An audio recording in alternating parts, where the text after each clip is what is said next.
The reason they're asking for their little enclaves is because some of you as governors have deliberately marginalized them in your own counties. So as you build an inclusivity question or conversation in Nairobi at the national government, is the county, the COG trying in its own regard also to build an inclusivity discussion or discourse internally, or even in terms of peer mentoring, that there's a lot of allegations of nepotism, clanism, tribalism. So these small little groups are saying, when you are a governor from clan X, you exclude clan Y. And the last one, of these amendments you have proposed, are there any that require a referendum? Okay, it's quite a mouthful from us, but I will ask a final one, hopefully. On your recommendation to have the equitable share or revenue increase from 15% to 45%, I just want to get some comfort from you. The basis for this, because in the past we've had controversy around the costing of these functions. So is this based on some scientific costing of the functions that would therefore demand this kind of equitable share of revenue?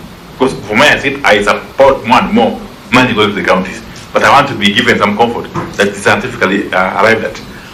And I can also see you are saying that in that new scheme of things, the least county should get is 6 billion.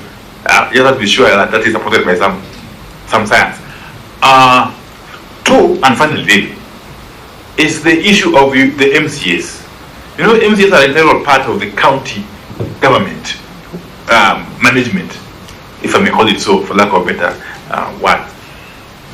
There has been an outcry that the MCAs are very poorly remunerated, and this affecting their work in terms of oversight, legislation, and representation. I'm sure if when the MCAs are uncomfortable, the county government work is also affected.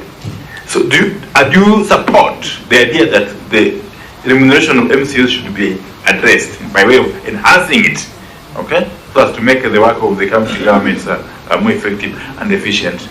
Thank you. All right. I will request my colleagues to chip in on the responses. The boundaries, one, will be handled by the legal governors amongst us, Governor Bungoma and the team. Sergeant Otags, maybe you can add mics instead of passing around, but I see Mutula has one in front of him. Yes. And maybe at the same time you could just allow whoever is capable of answering the question just to shoot. Yes. Excellent. I think I will just start off on summary and the last question of the county assemblies, because I've been on it for a while. I think in general, if you look at the disparities in terms of the salaries, you will understand where they're coming from. One, anyone who understands the politics of this country and the way their jobs were assessed by the SRC, you will know that they're, especially for you who are legislators, you'll know that the work of a legislator is not what is written on the terms of reference of a member of parliament. It's written oversight, representation, but you know, when you go to the ground, there's a lot more that you have to handle because of our culture and our society. No one will understand why a legislator cannot give or contribute to a funeral, or will not attend, or will not take care of, from your pocket, bursary and demands for healthcare. And it's the same thing for the members of the county assemblies. The other thing is that already Senate has provided for them an increased ceiling.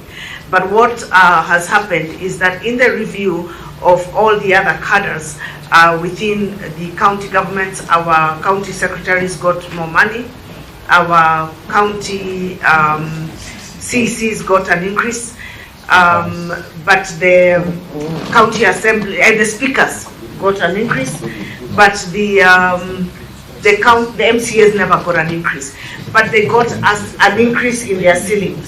So they have a ceiling, but they cannot spend. So they can actually get a little increase within the ceiling that is already provided by Senate without affecting the overall budget. Thanks. Okay, go. Governor, maybe you'd have answered together with that question on the position of the Council of Governors on the financial autonomy of county assemblies and Ward Development Fund. Okay, I'm going to answer the Ward Development Fund. Sorry. I think there's a genuine concern by the members of the county assemblies to ring-fence some Ward Development Fund. And the fear has been, because I've also been around for some time, the fear has been that sometimes development is best left to the whims of the governor with there. So that if an MCA stands up and doesn't like the governor, or the governor doesn't like the MCA, then you just dictate that there will be no money going to that area for development. So as a council, we are proposing that out of the development fund, we ring-fence up to 5% of what has been allocated to go to the ward. That will ensure that every ward gets its share of development, irrespective of whether you agree or belong to the same political formation with the governor or not. The financial autonomy, in fact, again, is very good for us. We've already supported it. We want the county assemblies to have their own autonomy in terms of finance. It will get out of us.